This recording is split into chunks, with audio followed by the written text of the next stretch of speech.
Assalamualaikum warahmatullahi wabarakatuh. Salam sejahtera bagi kita semua. Om Swastiastu, nama budaya, salam kebajikan. Nama saya Jesse dari Universitas Airlangga. Kalian sadar nggak sih kalau bumi kita ini semakin panas? Tahun 2023 merupakan tahun terpanas sejak pertama kali pencatatan suhu bumi dimulai pada tahun 1850. Dan tahun ini yang 2024 itu bumi kita akan semakin panas. Kalian tahu nggak fenomena itu disebut dengan perubahan iklim atau bahasa Inggrisnya climate change. Ciri-cirinya apa sih? Satu, peningkatan suhu atau yang disebut global warming, peningkatan suhu global. Yang kedua, perubahan pola hujan. Yang ketiga, peningkatan ketinggian air laut, perubahan ekosistem, perubahan musim, serta cuaca ekstrim atau kenaikan intensitas badai yang saat ini dirasakan oleh Indonesia.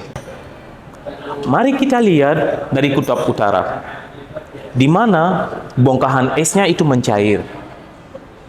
Hal ini mengakibatkan ketinggian air laut, yang juga mengakibatkan banjir. Dari kasus terkini, kita bisa melihat bahwa banjir itu yang terjadi di Kenya, di mana 219 orang itu meninggal. Di Brasil, 10 orang meninggal dan 213 orang menghilang seperti itu. Di Dubai beberapa hari pas terjadinya banjir, itu orang-orang tinggal di sana tanpa listrik, tanpa internet sampai beberapa hari. Yang paling dekat di kita ini adalah longsor dan banjir yang terjadi di Sulawesi Selatan. Perubahan iklim juga itu dapat mengakibatkan atau berdampak pada kesehatan kita, di mana polusi udara dan debu itu mengakibatkan atau mengeluarkan infeksi lain, infeksi pada mata, infeksi pada saluran pernafasan, dan kulit. Kita lihat, sebab itu banyak orangnya yang mengakibatkan atau yang mengalami mata merah, batuk pilek, ada gatal-gatalnya, gara-gara efek dari cuaca panas itu. Yang paling utama dan yang paling parah bisa dibilang adalah peningkatannya kasus malaria dan demam berdarah di Indonesia sini.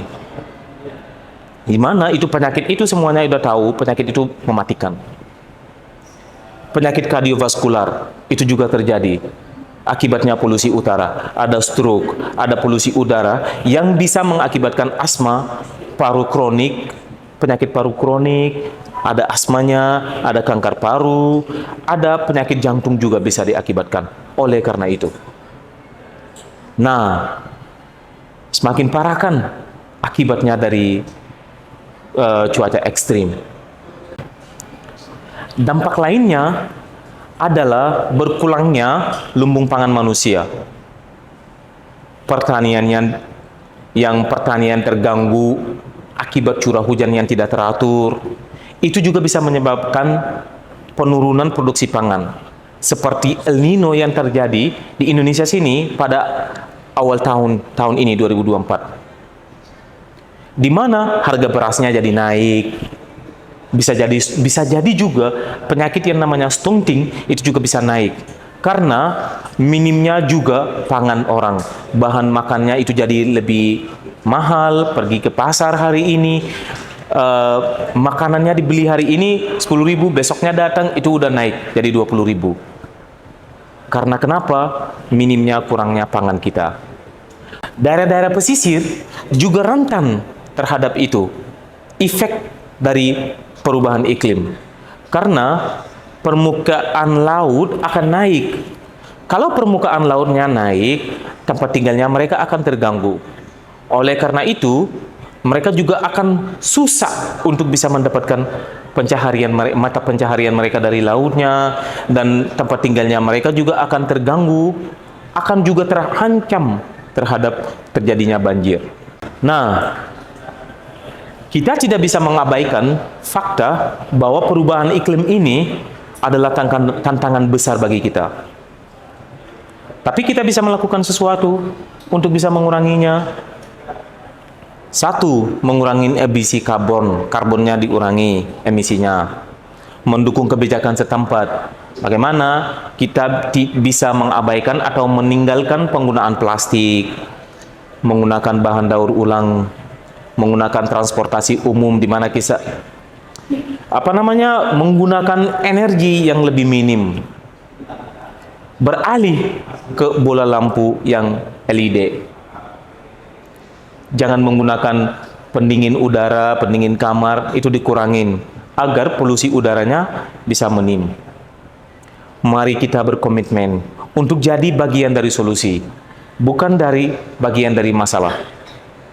Bersama kita dapat melawan arus dan menciptakan dunia yang lebih hijau. Assalamualaikum warahmatullahi wabarakatuh.